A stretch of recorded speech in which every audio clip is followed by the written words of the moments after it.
तो आपकी लाइफ का सबसे अच्छा मोमेंट सरोज जी का असिस्टेंट बन गया था। कि आपका कभी कोई गॉडफादर रहा है? Aditya Chopra is a godfather. या आपकी पहली फिल्म थी Chak De India, that time I was the youngest choreographer in the industry. in the industry. I was just 23 when I got Chak De.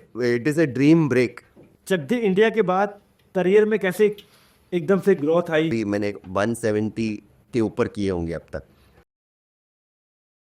Hello जी, सत श्री अकाल। मैं हूं आपका प्रभजोत सिंह कुआत्रा। आपका स्वागत है untold story podcast by Prabhjot Singh. So आज हमारे साथ जो गेस्ट है उनको किसी परिचय के मोहताज नहीं है, वो उनको किसी इंट्रोडक्शन की नीड नहीं है। तो आइए मैं आपसे मिलवाता हूं हमारे आज के गेस्ट से, जो कि हैं सागर दास जी। सागर जी, आपका बहुत बहुत स्वागत है। सत श्री अकाल जी, कैसे हो आप? फर्स्ट क्लास आप बताइए। सबसे पहले बहुत सारे कॉन्ग्रेचुलेशन आपको। आपने अभी अभी दादा साहब फाल्के अवार्ड जीता है जी। तो बहुत सारी मुबारकें आप भाई। So much. सो कैसा चल रहा है आपका लाइफ? अभी तो मतलब मैं तो ये काम 17 साल से बड़ा आई एम कोरियोग्राफर, तो ठीक ही चल रहा है। जितनी गाड़ी में डीजल डाली है चल रही है, उतनी गाड़ी आगे। ठीक है सर, आपकी पहले रियल लाइफ के बारे में बात करेंगे, फिर थोड़ा रियल लाइफ में भी आएंगे। तो रियल लाइफ में जैसा मुझको पता है आपकी हिस्ट्री के बारे में, जब से आप कोरियोग्राफ कर रहे हैं, आपकी पहली फिल्म थी चक दे इंडिया जी। तो चक दे इंडिया जब आपको मिली थी एज ए कोरियोग्राफ करने के लिए फिल्म, तो तब आपके माइंड में क्या चल रहा था? क्योंकि उसने शाहरुख खान साहब, ठीक है, और भी कई दिग्गज एक्टर्स से, तो तब आपके मन में कैसा था कि क्या चल रहा था? एक्चुअल में तो तभी मुझे जब चक दे इंडिया मिली थी ना, तब मैं बहुत मतलब इसके लिए that time I was the youngest choreographer in the industry. In the industry. I was just 23 when I got Chak De. But मैं खुद ही एक असिस्टेंट था, और मैं धूम 2 में वेबवी जी, जो वेबवी मर्चेंट कोरियोग्राफर हैं, उनका मैं असिस्टेंट था। और वो मेरा लास्ट, मतलब उसके बाद मैं उनके साथ ही काम कर रहा था। फिर अचानक से मुझे एक दिन, मतलब मैंने हम जो बोलते हैं ना कि वो फिल्म के लिए हमने स्ट्रगल करी और फिर मैं कोरियोग्राफर बना, तो मेरा वो स्ट्रगल नहीं हुआ। अच्छा। मुझे, मतलब मैं एज एन असिस्टेंट ही, मुझे वो गाना ऑफर हो गया कि आप करेंगे क्या। आदि सर की टीम में से कॉल आ गया, तो मैंने बोला हाँ करेंगे, क्यों नहीं करेंगे। ऐसा वो करने के बाद मेरे दिमाग में ये प्लान था कि जब चक दे मिल गई, और मुझे नहीं पता था कि उसमें शाहरुख खान है। अच्छा। मुझे लगा कि मुझे ऑफर हो रही है तो एक छोटी फिल्म है कोई, तो इसके लिए मुझे ऑफर हो रही है। और आज चक दे इतनी बड़ी हो गई है, आप अगर ढंग से देखोगे तो शाहरुख सर का रोल उसमें 20-30 मिनट्स का है। हाँ जी। तो एक्चुअली वो सर का छोटा सा रोल था। तो जब मुझे बाद में ही पता चला कि शाहरुख सर है फिल्म में, तो मुझे लगा अच्छा छोटा सा कैमियो है, बन तो छोटी फिल्म रही है। तो मेरे दिमाग में ये था कि ये फिल्म करके मैं वापस से असिस्टेंट करने लगूंगा मैम को। और क्योंकि छोटा ही था मैं, मतलब मैंने तभी ऐसा करियर सोचा नहीं था कि मैं कोरियोग्राफर बनना था, बट मैं इसके बाद मैं बार बन जाऊंगा, ये प्लान नहीं था। मैं और 2-4 साल और असिस्ट करना चाहता था। हाँ जी। बट चक दे इंडिया करी मैंने, और वो हिट हो गई। और उसके बाद फिर कॉल आने लग गए। फिर मैं आईफा में नॉमिनेट हो गया। उसकी अगली फिल्म जो मैंने की, उसके बाद मैं आईफा में नॉमिनेट हो गया 10 कहानियाँ के लिए। तो करियर फिर चल ही पड़ा। तो मतलब वो एक होता है ना अनप्लैन्ड, एंड नाउ मतलब उसके बाद वो there was no looking back having break like Chak De India. तो इट वाज, मतलब it is a dream break for any choreographer to get. तो आप जब वैभवी जी के साथ काम कर रहे थे, तब आप उनके पहले असिस्टेंट थे, या होते ना कि कोरियोग्राफर के 2-3 असिस्टेंट रहते हैं, तो आप किस नंबर पे थे? जब मैंने उनके पास ज्वाइन किया तो एज अ बैकग्राउंड डांसर। हाँ जी। फिर मैं सरोज जी का असिस्टेंट था। अच्छा। तो अब यहाँ पे इंडस्ट्री में अपने कैसा होता है ना, आप ऐसा नहीं होता, मतलब अब तब की बोल सकते हैं, ये 2004-05 की बात है। तो आप जो कोरियोग्राफर के पास डांस कर रहे हैं, आप आहिस्ता आहिस्ता सीढ़ी चढ़ते चढ़ते वहाँ ही असिस्टेंट बनेंगे, और फिर फर्स्ट असिस्टेंट बनेंगे जी। तो मैं सरोज जी के वहाँ कर रहा था, कुछ कारण से मैंने वहाँ छोड़ दिया काम करना, और फिर मैं वेबी जी के यहाँ आया। तो मैं डायरेक्ट असिस्टेंट नहीं बना, पहले मैं डांसर बना, मतलब 20 डांसरों में पीछे खड़ा रहा, फिर आगे का डांसर बना, फिर मैं थर्ड असिस्टेंट बना। फिर just before I could start my career, I was one of the leading assistants. ऐसा मैं भी था, मेरी वाइफ भी वहाँ असिस्टेंट थी। मैं मेरी वाइफ को मैं भी मैम के वहीं मिला। अच्छा। तो वो भी वहाँ ही असिस्टेंट थी। तो इस तरीके से वो, मतलब वो जो जर्नी है वो ऐसी गई। हाँ, शुरू हुई थी, पहले पीछे था, फिर असिस्टेंट बना। और मतलब मेन असिस्टेंट बनने के बाद भी 2-2.5 साल मैंने उनके पास काम किया, और फिर मुझे चक दे इंडिया का ब्रेक मिल गया। जब आप 20 डांसरों के पीछे सबसे पीछे रहते थे, जब आप ऐसे खुद एक बैकग्राउंड डांसर काम करते थे, तभी आपके दिमाग में कभी आया था कि एक दिन ऐसा आएगा मैं चक दे इंडिया को कोरियोग्राफ करूंगा?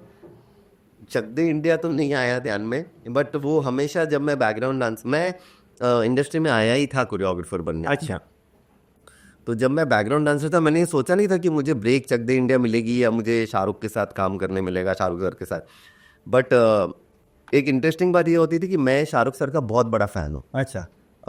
मतलब उनके जैसे कपड़े पहनना, उन कॉलेज में, मतलब वो जो हर एक कम उम्र, आजकल लोग टाइगर श्रॉफ के जैसे फ़ैन है, वही हम शाहरुख खान के डाई हार्ड फैन हैं। तो जो भी कोरियोग्राफर को मैं असिस्ट करता था, मैं उसको बोलता था कि आप शाहरुख खान का गाना कब कर रहे हैं, मुझे उनके साथ काम करना है, मुझे उनके साथ काम करना है।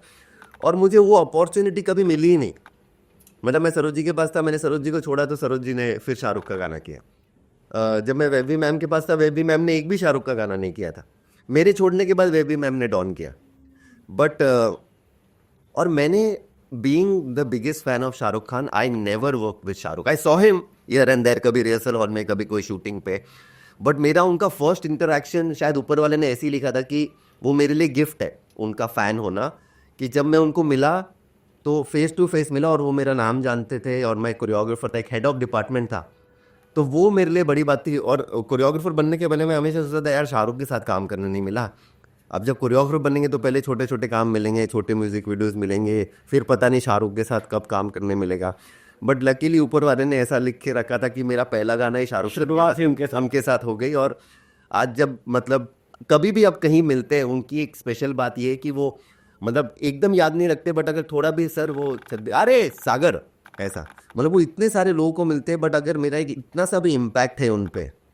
जैसे मैं DID के सेट पे गया था, वहाँ शाहरुख सर थे, तो वहाँ जैसे ही उन्होंने मुझे देखा, पहचान लिया। उनके ध्यान में अचानक से नाम नहीं आएगा, बट वो हाँ I know Chak De India है, क्योंकि मैंने 2-3 गाने किए उसमें फिल्म में। तो ये एक मेरे लिए मतलब एक गॉड गिफ्ट है कि जिनके आप फैन हो, आपको उनके साथ ही काम करने मिल जाए, तो और वो आपको याद रखे कि यार ये बंदा था। हाँ। निकला। तो चक दे इंडिया के बाद करियर में कैसे एकदम से ग्रोथ आई, जब भी आपके करियर में ग्रोथ आई, और उसके बाद दूसरी बड़ी फिल्म कौन सी की आपने? चक दे इंडिया के बाद मैंने दूसरी बड़ी फिल्म की 10 कहानियाँ, फिर उसके बाद मैंने रावण की, मणिरत्नम की। अच्छा। मतलब रावण अभिषेक बच्चन में बच्चन, ऐश्वर्या राय वाली, और वो तमिल में भी विक्रम, और मतलब हिंदी और तमिल दोनों में मैंने वो रांझा रांझा एक गाना किया था। जी। तो क्या हो गया कि वो बहुत इंटरेस्टिंग है कि चक दे इंडिया में 16 जो मेरा पहला गाना था वो हॉकी दूंगी रख के था, जो प्रमोशनल वीडियो है फिल्म का। तो जब वो गाने हो गए, वो 16 एक्टर्स थे और शाहरुख भाई भी थे गाने में। अब उसके बाद मैं स्ट्रगल कर रहा था लोगों को कि बट क्या हो गया कि वो टाइम पे ऐसा नहीं था कि आप कुछ भी फुटेज दिखा सकते हो, या वो टाइम पे नेगेटिव रोल होते थे। अभी तो रेड कैमरा हो, ये आ गया। तो मैं सिर्फ मुंह ज़बानी ही बोल पा रहा था कि अरे सर मैंने चक दे इंडिया की, यार कोई भी मतलब एक्सपेक्ट नहीं कर रहा था कि Chak De India will be such a big hit. तो मतलब 6-7 महीने तक, जब तक फिल्म रिलीज़ नहीं हुई तब तक कुछ नहीं हुआ। बट ये बहुत सही चीज़ है कि 10 अगस्त को चक दे इंडिया रिलीज़ हुई, और मैं मेरे सारे फ्रेंड्स को और मेरे फैमिली मेम्बर्स को दिखाने लेके गया था फर्स्ट डे फर्स्ट शो। और जब हम थिएटर से शो देख के निकल रहे थे, तभी मुझे संजय गुप्ता, जिन्होंने कांटे बनाई थी, उनके ऑफिस से फ़ोन आ गया 10 कहानियाँ के लिए। अच्छा। तो जब मैं 10 कहानियाँ के वहाँ गया तो मैंने देखा अरे इतने सारे एक्टर और ये गाना मुझे क्यों मिल रहा है, मतलब इतना बड़ा गाना। तो वो टाइम पे टेक्नीशियंस ऐसे चूज़ करते थे ना कि अरे यार ये लड़के ने 16-17 एक्टरों के साथ एक गाना हैंडल किया 17 एक्टरों को एक साथ सेट। जी। और उसमें 24 एक्टर थे, मेरे गाने में 24 एक्टर थे एक साथ सारे। हाँ हाँ। तो इस कारण से उन्होंने मुझे ये गाना ऑफर किया कि यार 17-18 एक्टरों को एक साथ हैंडल करने के लिए एक अलग किस्म का टैलेंट चाहिए होगा। तो मुझे वो ऑफर हुई, फिर वो नॉमिनेट हो गई, तो मुझे मणिरत्नम सर की फिल्म ऑफर हुई, फिर वैसे काम चलता ही गया। चलता है। जैसे आपने बोला कि एक गाने में 14-15 एक्टर्स है, या जितने भी एक्टर्स आपने हैंडल कर लिया उन लोग को, तो आपको जब गाना सुनने को मिलता है कि सागर जी आपको ये गाना कोरियोग्राफ करना है जी, तो पहले आप क्या एक्टर्स को देखते हैं, या पहले टोन में जाते हैं कि गाने की टोन क्या है, उसका म्यूजिक क्या है, उसके स्टेप्स क्या बिठाऊंगा, या आप कैसे उसको एग्जीक्यूट करते हैं? सर पहले तो क्या होता है कि सबसे पहली चीज़ होती है कि जो नरेशन होता है। मैं आज तक आजकल काफ़ी नए कोरियोग्राफर्स वो करते नहीं हैं, बट मैं हमेशा, इवन अगर मैं प्रमोशनल वीडियो कर रहा हूँ, फिर भी मैं ना फिल्म की पूरी नरेशन लेता हूँ डायरेक्टर से। अगर डायरेक्टर बिजी है तो उनका एसोसिएट कर देता है, तो पूरी नरेशन हो जाती है, फिर मैं गाना सुनता हूँ। और उसके बाद में जो भी मेरा हमेशा ये बोलना है कि आप पहले बता नहीं सकते कि अरे अगर मुझे ये फिल्म का गाना मिला तो मैं ऐसे शूट करूँगा। गाना कभी भी ऑडियो ही आपको बताएगा आपको क्या करना है। जी। जैसे कि अगर कोई डायरेक्टर सीन भी अप्रोच करता है ना, तो आई एम श्योर वो आप ये नहीं सोच सकते कि ये सीन मैं पहाड़ के ऊपर करूँगा। स्क्रीन प्ले जैसा जाएगा आप अकॉर्डिंगली वैसा करोगे। वैसे हमारे लिए जो ऑडियो होता है कोरियोग्राफर्स के लिए वो स्क्रीन प्ले होता है, तो उसका म्यूज़िक उसका उसके अकॉर्डिंगली रिक्वायरमेंट क्या लोकेशन होगा। इनफैक्ट आपने ये सवाल पूछा तो मैं बोलना चाहूँगा कि जब मुझे चकदे मिल गई और मैं पहले दिन तो मैंने बड़ा ऐसे पॉइज एक्ट किया कि ओ मतलब मैं कोरियोग्राफर हूँ, और जबकि सबको सेट पे दिख ही रहा था कि एक छोटा सा बच्चा आया हुआ है। बट दूसरे तीसरे दिन मुझे ऐसा लगने लग गया यार ये इतना इतना अच्छा मेरे साथ कैसे हो गया। तो मैंने शिमित अमीन को पूछा कि यार मतलब वाई मी, मुझे अब तब मुझे कंफर्म हो गया था कि अब मुझे निकाल तो नहीं सकते, ये मेरे साथ 2-3 दिन काम कर लिया इन्होंने, तो मुझे कैसे मिल गया ये गाना। तो क्या हुआ था ना, शिमित ने मुझे गाना सुनाया था और मुझे बोला था कि ये क्या कैसे शूट करना चाहोगे तुम, आप बताओ। अच्छा। तो गाना सुनने के बाद मैंने बोला कि सर ऐसे ऐसे यही है मेरे रेफरेंसेस है। आप मानोगे नहीं, मैंने शायद 15 तारीख, मुझे सारी तारीखें याद है क्योंकि मेरा पहला ब्रेक था, 15 दिसंबर को मैंने उनको रेफरेंस दिया कि सर ऐसे ऐसे करना है और ये है मेरा, ये बैकड्रॉप होना चाहिए ऐसा। और उन्होंने मुझे 15 को रात को ठीक है आप आ रहे हो, 16 को रिहर्सल कर लो जो भी आपको थोड़ा बहुत करना, 17 से शूटिंग करेंगे। तो जब मैं 17 को सेट पे गया तो जो सारी चीज़ें मैंने रिक्वायरमेंट बोली हुई थी वो बनी हुई थी। अच्छा। अब मुझे पता है कि ये तो एक दिन में लग नहीं सकता सेट, वो जो हॉकी का ग्राउंड बना हुआ है पूरा वो सारा सेट है वो। तो तो शिमित ने बोला कि जो हमने प्लान किया था आदि सर के साथ कि ऐसा करेंगे, और हमें कोरियोग्राफर मिस कर रहे थे जो आके ना टेक्निकली उसको म्यूजिकली शूट करके दे दे हमको। तो जो आदि सर और शिमित सर और सुदीप दा का जो डीओपी थे उसके, उनका जो आपस में डिस्कस होके जो विजन था, सेम नरेशन मैंने भी दी थी, सेम विजन आपका। हाँ। तो मुझे वो गाना मिल गया, फिल्म मिल गया। हाँ। There were other choreographers also those who met, but then my vision match, so I got the song. So that is why audio, आपको मैं हमेशा बोलता हूँ मेरे टीम को भी कि ऑडियो बोलेगा क्या करना है। आप पहले एक हॉलीवुड का रेफरेंस मत उठा लो कि ऐसा करना है मुझे ब्रिटनी स्पीयर्स जैसा, ऑडियो आपको बोलेगा कैसा करना है। कभी कोई ऐसा हुआ है कि आपने ऑडियो भी सुन लिया, आपकी मीटिंग भी हो गई, आपने अपने रेफरेंसेस भी दे दिए, लेकिन फिर आपको लगा कि यार मुझे ये गाना नहीं करना है? नहीं, मुझे मीटिंग मैंने गाने कभी ऑडियो की वजह से कभी नहीं छोड़े, ओके। क्योंकि वो मेरा ब्रेड एंड बटर है। वो जैसा भी है मुझे उसको, ये ऑडियो आया मुझे उसको अपना बेस्ट करके देना है। बट मैंने लोगों के कारण छोड़े। मैं नेगेटिव एनवायरनमेंट में काम नहीं कर सकता। तो मुझे जैसे ही लगता है कि यहाँ पे एनर्जी मेरी मैच नहीं हो रही है या ये बंदा सही नहीं लग रहा मुझे, ये बदतमीजी, जब मैं छोटा था तो मैं बदतमीजी पे रिएक्ट भी कर जाता था। वो उसने बदतमीजी की तो मैंने भी उसको बदतमीजी कर दी। अब down the line I have realize कि यार आपको नहीं जम रहा, अरे नहीं तुम ऐसा, क्योंकि मैंने बहुत झेला वो as a youngster when you start. Now it is very different. Now वो 18-year-old boy can come and do a song because now reality shows have come, सारे कोरियोग्राफर्स हो गए, डांसिंग को एकदम आप ऊंचे दर्जे का एक करियर मानते हो। मेरे टाइम पे मैं 99 का डांसर हूँ, 1999 में। तो वो टाइम पे इसको करियर नहीं, वहाँ पे आपके अड़ोस पड़ोस में सब बोलते थे ये तो फिल्मों में नाचता है पीछे, नचनिया भी नचनिया है ऐसा। तो वो बहुत टफ हो रहा। और जब मैं कोरियोग्राफर बन गया इतनी कम उम्र में, तो मेरे को वो बहुत झेलना पड़ा कि जो सीनियर टेक्नीशियन, क्योंकि वो टाइम पे ना एक कोरियोग्राफर मतलब कम से कम 30-35 साल का होता था, 40 जितने सीनियर होते थे। जैसे जो जय बुराडे जी है ना, जो हमारे first national award winning choreographer, हाँ जी, जिन्होंने दीदी तेरा देवर दीवा, उन्होंने दीदी तेरा देवर दीवा ना 45 ईयर्स उनकी एज थी जब उनको ब्रेक मिला था एज अ कोरियोग्राफर, ऐसा कोरियोग्राफर। एज अ 45 ईयर्स पे उनको ब्रेक मिला था। And you got a break at just half, हाँ, ऑलमोस्ट हाफ। सो वो बहुत मुझे झेलना पड़ता था। तो मैं ना पहले से ही थोड़ा स्टार्टिंग में ऐसा हो जाता था कि ये इन लोग मुझे नीचा समझ रहे, इन लोग मुझे छोटा समझ रहे, जबकि मैं 9 कोरियोग्राफर को असिस्ट करके अपना काम सीख के आया हूँ। तो मैं बहुत गार्डेड रहता था। फिर मैंने रियलाइज़ किया यार, और क्या हो गया, 1-2 सेट पे मैं चले भी गया कि ठीक है यार सीनियर है, बट कुछ आपको एक होता है कोई सीनियर आपको समझा रहा है काम करना, और एक हो जाता है जो इंडस्ट्री में सबने झेला होगा, एक आपको पता चल जाता है इतने साल इंडस्ट्री में निकाल के कि ये बंदे को मैं पसंद नहीं आ रहा ऐसा। तो मैं अगर मेरे पास ये ऑप्शन होता है तो मैं डायरेक्टर को बोल देता हूँ भाई यार इसके साथ काम नहीं जमे, और यूजुअली वो प्रोडक्शन से होता है। कभी मुझे डीओपी से या किसी दूसरे टेक्नीशियन से नहीं हुआ, प्रोडक्शन वालों से बड़ा होता है, ईपी से, या ना जो कोई प्रोड्यूसर का कोई खास बंदा है होता है, वो बड़े बदतमीज़ हो जाते हैं कभी कभी आपकी तरफ। जी। वो आपको पे कर रहे तो वो सोचते हैं कि वो आप खरीद लिया है, वो बदतमीजी से बात करते हैं आपसे। ऐसा जैसे वो मुझे एक बार बोला कि मैंने बोला सर ये होटल में कैसे रहूँगा, तो तुम्हारे लिए क्या 5 स्टार होटल डाल देगा यहाँ पे। अब आप ये बोल सकते हो कि अरे यार यहाँ पे ना सारे लोग ऐसे ही रह रहे हैं, हाँ। हमारे डायरेक्टर देखो यहाँ रहे। आप ये भी बोल सकते हो, आप विनम्रता से नहीं, आप गुस्से में बोल दो, अरे यार अपना डायरेक्टर भी यहीं रह रहा है, दोस्ती में बोल दो, अभी तुम्हारे लिए क्या 5 स्टार होटल डाल दूंगा यहाँ पे। ये तो आपका लेजा ही नहीं है ना बात। बिल्कुल, ये आप कर ही नहीं सकते, आपको हवस ही नहीं हाँ, आप फर्स्ट सेंटेंस ऐसा किसी के साथ स्टार्ट नहीं कर सकते। नहीं कर सकते। करेक्ट। तो मुझे जब ऐसा रियलाइज हो जाता है तो मैं फिर मेरे को लगता है ये बंदा सही नहीं है, तो मैं वो प्रोजेक्ट छोड़ देता हूँ। तो बंदों के वजह से छोड़ा है, गानों के वजह से कभी नहीं छोड़ा। अच्छा, हाँ। तो जब आपको गाने मिलते हैं, जब आप विजुलाइज करते हो कि इसको मैं ऐसे करूँगा, ऑडियो सुनने के बाद अफसोस जैसा आपने बताया मुझे, ऑडियो सुनने जब विजुलाइज करते हो तो काफ़ी सारे प्रोडक्शनर्स होते हैं जो तो रिक्वायरमेंट पूरी कर देते हैं जी। Most of the time. जी, कि जैसे आपने बोला कि मुझे 40 डांसर चाहिए तो आपको मिल गए, मुझे ये प्रॉपर्टी चाहिए आपको मिल गई। तो कभी आपने रिक्वायरमेंट दिया हो, वो पूरा नहीं हुआ हो और फिर आपको कॉम्प्रोमाइज़ करना पड़े, वैसा कभी हुआ है? हाँ, मतलब वो एक्चुअली क्या होता है कि वो कॉम्प्रोमाइज़, उसको कॉम्प्रोमाइज़ नहीं बोलूँगा मैं। कैसा होता है कि हम रिक्वायरमेंट पहले देते हैं, हमको पहले ही पता चल जाता है कि ये नहीं हो रहा है। बट एक क्रिएटिव आदमी, मुझे लगता नहीं है कि अगर आपने अपना काम सीखा हुआ है तो एक क्रिएटिव आदमी कभी कॉम्प्रोमाइज़ नहीं करता है।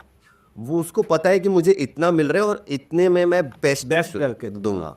जैसे अभी अनुराग कश्यप है, अगर उसको कम बजट मिल रहा है तो वो ये थोड़ी बोलेगा कि मैं तो यार इसमें तो वासेपुर बना ही नहीं सकता हूँ मैं। हाँ। वो उस बजट में वो बेस्ट करता है।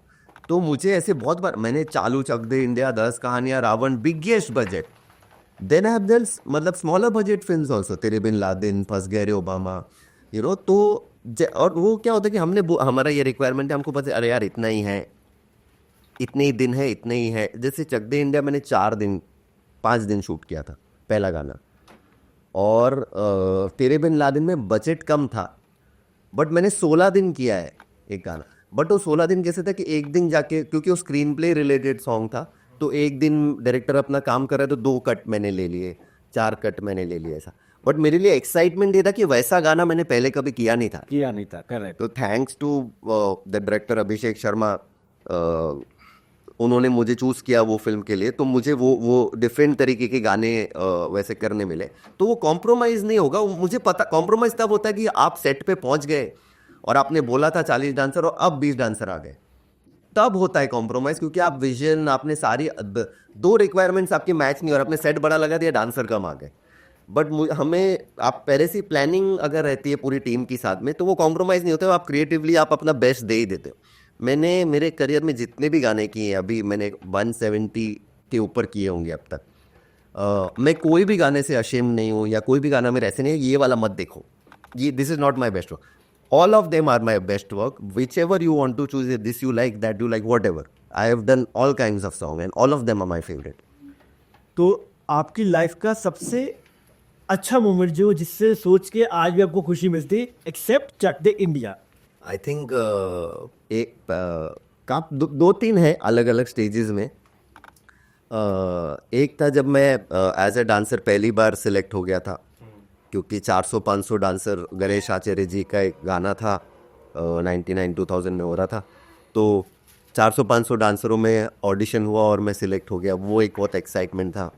एक था जब मैं सरोज जी का असिस्टेंट बन गया था, और मैं अकेला वो डांसर था जिन्होंने सरोज जी के ग्रुप में कभी डांस नहीं किया। मैं सरोज जी का डायरेक्ट असिस्टेंट बन गया। सरोज जी ने मुझे कहीं देखा था परफॉर्म करते हुए, और उन्होंने मुझे कॉल करके खुद कॉल किया, बोला आपका नाम सागर है, ऐसा वैसा, और आप मुझे आके मिलिए।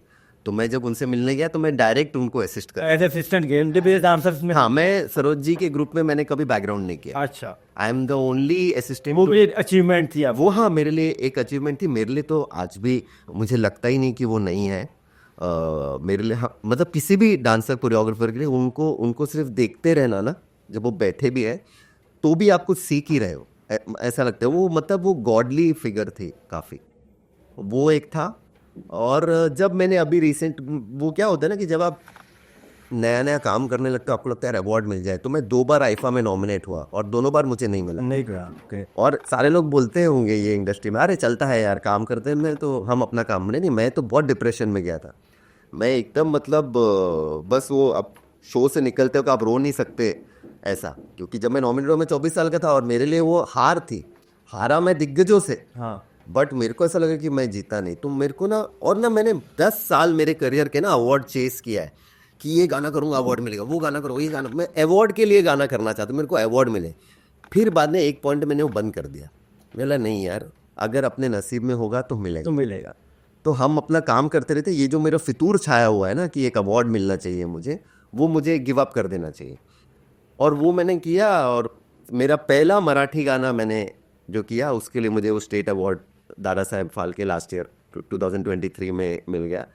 तो अब वही मैं वो करते वक्त मैं सोच नहीं रहा था मुझे अवार्ड करा है, मुझे था कि यार मैं मराठी इंडस्ट्री में एक ऐसा गाना दूं जो मराठी इंडस्ट्री ने ना देखी हो। और आज वो 35 मिलियन पे है वो गाना।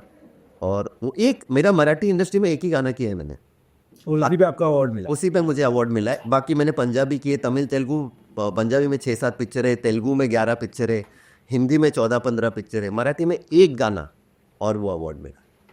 सो सागर जी, मेरा नेक्स्ट क्वेश्चन आपसे ये है कि जैसे हम बड़े जो कोरियोग्राफर्स हैं आज इंडस्ट्री में, फॉर एग्जांपल रेमो सर हो गए, टेरेंस सर हो गए, या वैभवी मैम हो गई है, या XYZ कोई भी है, इन लोगों ने अपना करियर, प्रभु देवा सर हो गए, इन लोगों ने अपना करियर स्टार्ट किया था एज अ डांसर, उसके बाद एक कोरियोग्राफर बने, और अब ये लोग डायरेक्टर भी हैं। राइट।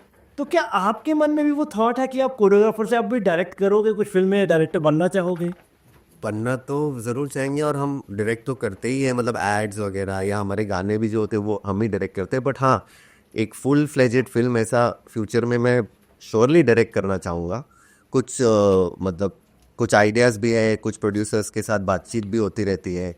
गणेश मास्टर जी जो काफ़ी क्लोज हूँ मैं उनसे, तो वो भी प्रोड्यूस भी करते हैं, डायरेक्ट भी करते हैं। तो वो हमेशा, वो उन्होंने भी मुझे एक मतलब एक बड़ेपन का हाथ दे के रखा है कि बेटा कुछ अगर जी। करना होगा तो बता देना। हाँ जी। पैसा तो हाँ, कुछ एक इंटरेस्टिंग कोई स्क्रिप्ट आएगी तो करेंगे। करेंगे। हाँ, जैसे इंडस्ट्री में जिनका नाम हो जाता है, तो कुछ लोग होते हैं कि उनको बैक सपोर्ट बहुत होती है, जिसको बोला जाता है आजकल इंडस्ट्री में गॉड फादर।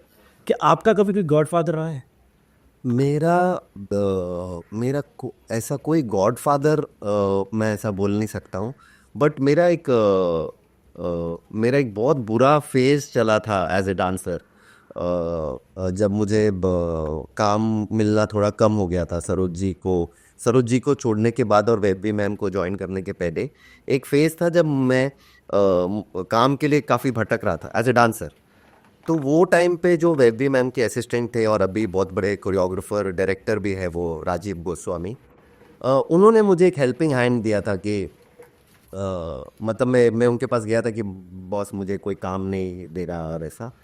तो गॉड फादर बोलो, गॉड ब्रदर बोलो, या एक friend in need, friend in deed बोल लो, कि उन्होंने मुझे एक सपोर्ट दिया और उन्होंने मुझे वैभवी मैम के ग्रुप में एज ए डांसर ऐड करवाया। और फिर वहाँ से मैं फिर मतलब जो मुझे ऐसा लग रहा था करियर यहाँ ख़त्म हो जाएगा, तो वहाँ से मैं फिर से असिस्टेंट बना और फिर वहाँ से ही मैं कोरियोग्राफर बना। तो मैं हमेशा जब भी उसको मिलता हूँ मैं उसको ये बात बोलता हूँ कि यार अगर वो बोलता है नहीं नहीं तू, वो जो अच्छे लोग होते हैं ना, दिल के साफ लोग, वो किसी चीज़ का क्रेडिट नहीं लेना चाहते। तो वो हमेशा बोलते हैं नहीं नहीं तू अपने दम पे ये बड़ा है। बट मैं हमेशा बोलता है यार वो अगर नहीं हुआ होता तो आज ये नहीं हुआ होता। तो ऐसा कोई गॉड फादर नहीं है। ऑब्वियसली आदि सर, अगर उसको हम वो वाले कैटेगरी में अगर गिने कि एक 23 साल का लड़का जिसने कोई काम नहीं किया है लाइफ में एज अ इंडिपेंडेंट कोरियोग्राफर, उनको बुला के शाहरुख खान का गाना दे देना, अगर उसको गॉड फादर होना बोलते हैं तो Aditya Chopra is a God father. यार जैसे आपने सरोज जी के साथ एज असिस्टेंट में काम किया, उनको छोड़ने के बाद आप वैभवी मैम के पास आए, आपने असिस्टेंट में काम करने के बाद वापस डांसर में घुस जी, तो वो कैसा आपका फील था, कि वो कैसा फेस था आपका कि यार मैं तो ऑलरेडी इतना ऊपर आ गया था, वापस मेरा डिमोशन हुआ है, तो वो आपको खला था या? बहुत बहुत खला था, मतलब बहुत ज़्यादा पेनफुल था वो, क्योंकि जब मैं आया तो मुझे ऐसा लगा कि मैं यहाँ भी मतलब आगे नाच सकता हूँ। हाँ। क्या है ना, आजकल इन इन चीज़ों पे बातें नहीं होती, बट एक बैकग्राउंड डांसर आपको बता सकता है कि आर्टिस्ट के बाजू में नाचना ना बहुत बड़ी बात है। बहुत बड़ी बात है। जब आप आर्टिस्ट के बाजू में नाचते हो उसके बाद ही आप असिस्टेंट बनते हो। तो मैं हर जगह आर्टिस्ट के बाजू में ही नाचने लग गया था, इसलिए मैं सरोज जी का असिस्टेंट बना कि सरोज जी ने कहीं कोई गाने में देख लिया था मुझे। तो जब मैं वहाँ आया तो वहाँ ऑलरेडी मेबी मैम का एक ग्रुप था। तो अब उनकी भी कोई गलती नहीं है, मैं ऐसा नहीं बोलता कि वो डांसर ने मेरे साथ में ऐसा किया, नहीं है। मैं जाके आर्टिस्ट के बाजू वाले मार्क पे खड़ा हो गया, मुझे वहाँ खड़े रहने की आदत हो गई थी।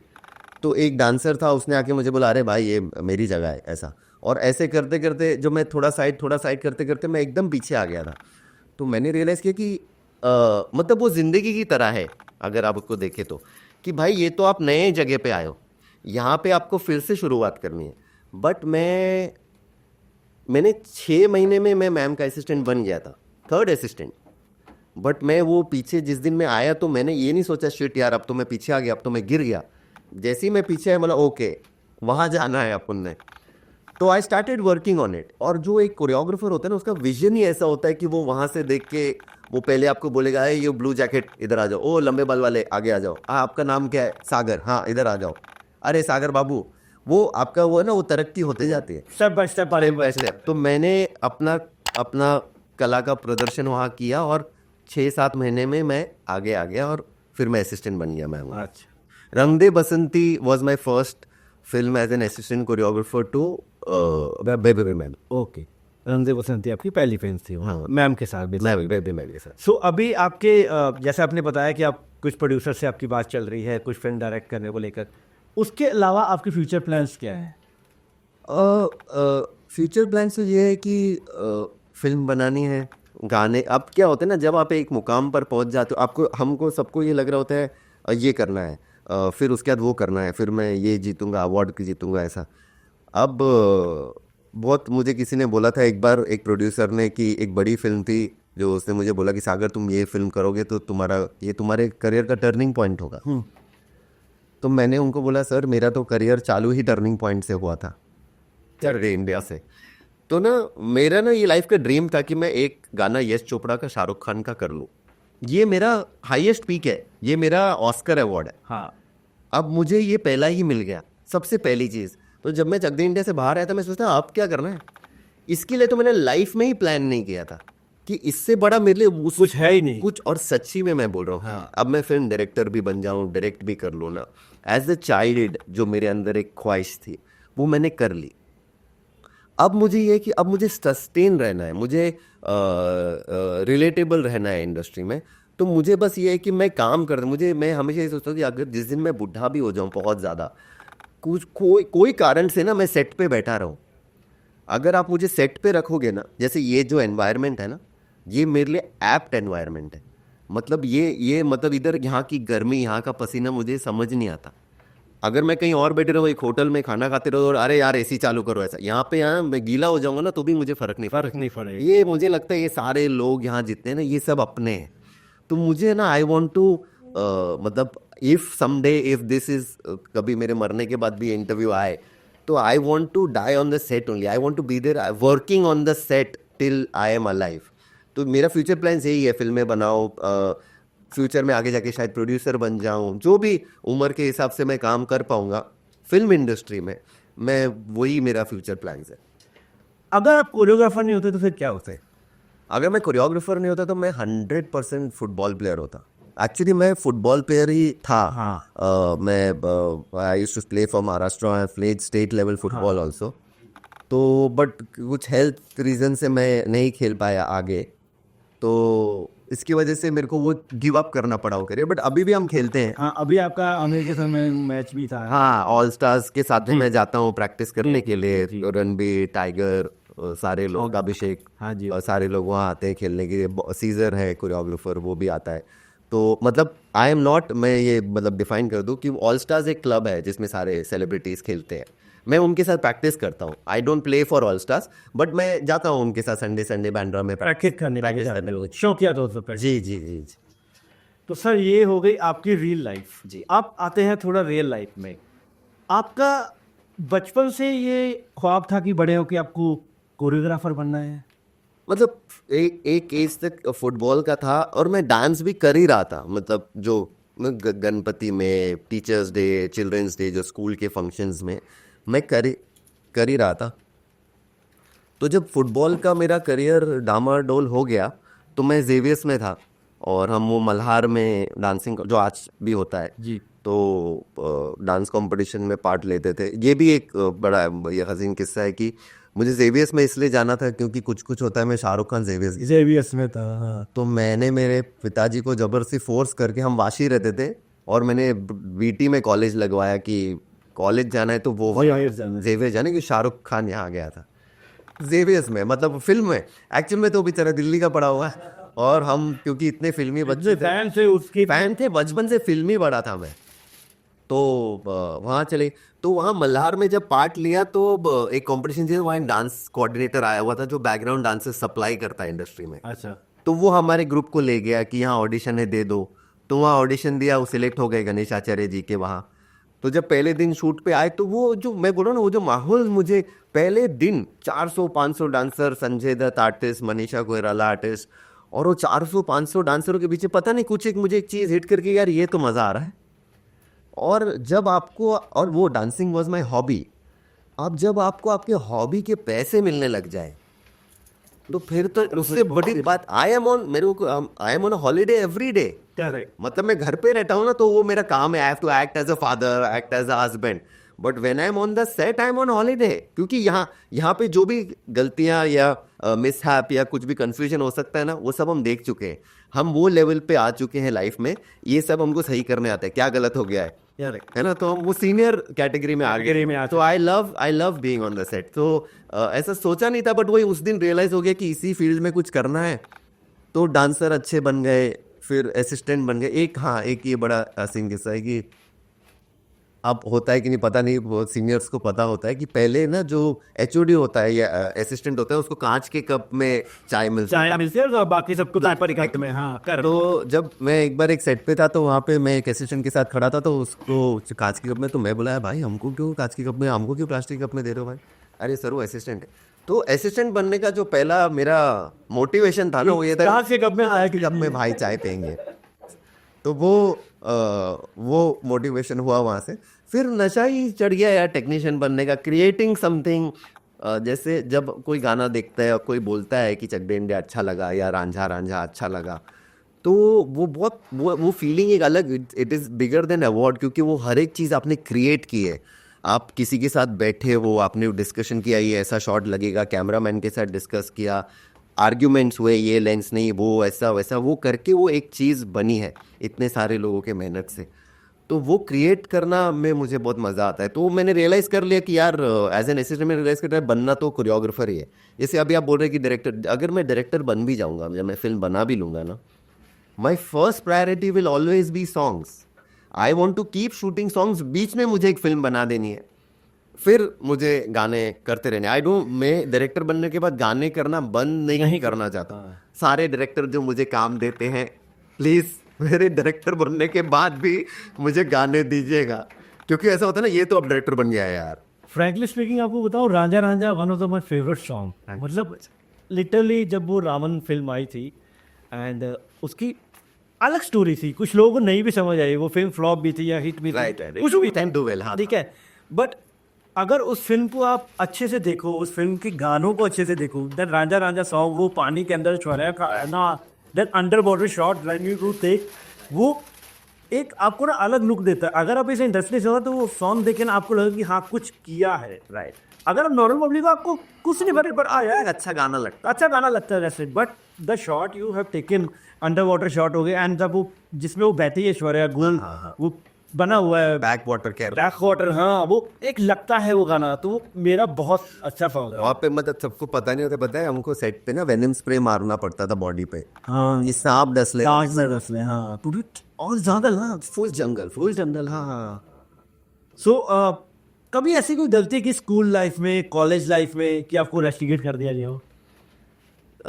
रेस्टिकेट नहीं, बट फुल घर पे फोन आ गया, ये भी फिल्मी है। मैं वो जुड़वा देखने चले गया सलमान खान की, और ऐसी भी नहीं, उनकी भी गलती है स्कूल वालों की। स्पोर्ट्स डे था, मेरा एक्टिविटी हो गया, मैं जो रनिंग वगैरह में पार्ट लेता था वो मेरे एक्टिविटीज़ हो गए। अब स्पोर्ट्स डे जो होते हैं स्कूल के वो 7 से लेके 4-5 बजे तक चलते हैं, तो मेरा जो एक्टिविटीज़ था वो हो गया था 11 बजे तक। तो हम लोग 3-4 दोस्त थे, मतलब क्या, मतलब मैं और मेरा एक दोस्त था और 2 लड़कियां हमारी दोस्त थी स्कूल की। तो हम लोग 7 स्टैंडर्ड में थे, तो हम 2 लड़का और 2 लड़की, 2 कपल हम चले गए जुड़वा देखने। स्कूल ड्रेस में थे हम, तो हो सकता है शायद स्कूल में से किसी ने या कोई सर ने या किसी के पेरेंट्स ने कुछ देख लिया, बता दिया। तो अगले दिन जब हम स्कूल में आए तो हम लोग चारों को बुलाया गया कि ऐसा हो गया ये वो, और ऐसे कैसे तुम गए। और वो टाइम पे ये बहुत ज़्यादा टैबू था कि लड़कियों को लेके इन लोग पिक्चर जा रहे हैं। और तो फिर घर पे फ़ोन करके बोल दिया माँ बाप को, तो बहुत डांटी मिली। बट एक वो बहुत फ़नी किस्सा था कि 7वीं से 10वीं तक जब तक हम स्कूल में थे और हम चारों ने ये झेला है, आज भी हम चारों दोस्त हैं, तो हम लोग जहाँ से भी गुजरते थे तो दूसरे बच्चों को चिढ़ाते, दे आगे 10 है पीछे 12, ऐसा, क्योंकि हम लोग जुड़वा देखने गए थे ऐसा। So, how many girlfriends you have in your अरे बाप, school or college life? ये मेरी बीवी भी देखने वाली है सर, यशो। नहीं, मेरी तो एक ही मेरी बीवी जो थी वही। Very smart answer. So, आपने इसे बताया कि आपकी वाइफ आपको डांस ग्रुप में ही मिले, जी, ठीक है। सो वो पहला इंटरेक्शन क्या था कि मतलब कैसे आपको लगा कि यार शी इज द वन? वो इधर एक्चुअली क्या हो गया कि my wife had become my best friend while we were working. अच्छा, मतलब फ्रैंकली स्पीकिंग उसका भी कोई दूसरा बॉयफ्रेंड था तब, और मेरी भी गर्लफ्रेंड थी। हम लोग बड़े कॉर्डियल फ्रेंड्स थे साथ में। और फिर बाद में मेरा भी ब्रेकअप हो गया, उसका भी ब्रेकअप हो गया, और हम साथ में वेबवी के यहाँ लग गए। पहले मैं आया फिर वो आई, तो काम करते करते, मतलब ये मैं उसको हमेशा बोलता हूँ, ये बात ये एक्चुअली फैक्ट है कि हम उमराव जान में असिस्टेंट कर रहे थे, जो जेपी दत्ता सर की ऐश्वर्या राय की। तो अभी है ना, बहुत फनी है ये। तो ऐश्वर्या मैम, मेहबूदी मैम और राधिका मेरी वाइफ वो परफॉर्म कर रहे हैं। कसम से ना आपकी आंखें ही नहीं हट सकती अगर ऐश्वर्या राय परफॉर्म करे तो। यार क्या परफॉर्म करते। Vaibhavi ma'am one of the most talented choreographers है। क्लासिकल में तो उनका हाथ ही नहीं पकड़ सकता कोई। तो मेरा ऐसा था, ऐश्वर्या तो पटनी नहीं और वेबवी को हम पटा नहीं सकते, वो हमारी मैम। तो ये तो उनसे प्यार हो गया। तो मतलब प्यार, अरे ये तो हमारे मतलब प्यार सेंटर से शुरू हुआ, हाँ। लाइट में गए, लेफ्ट में हो, औकात पे आओ अपने। तो वो वाला सीन था। तो मतलब एक्चुअली मैंने पहले प्रपोज किसने किया था?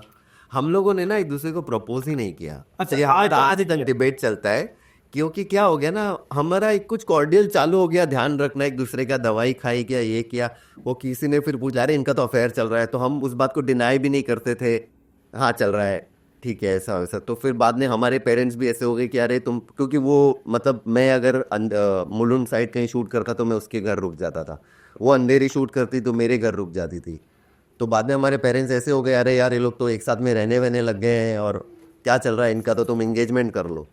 तो जब मेरी और राधिका की शादी, राधिका वॉज 21 अच्छा, एंड आई वॉज 24। जगदे के बाद मैंने शादी कर ली थी, ऐसा नेक्स्ट ईयर। अच्छा।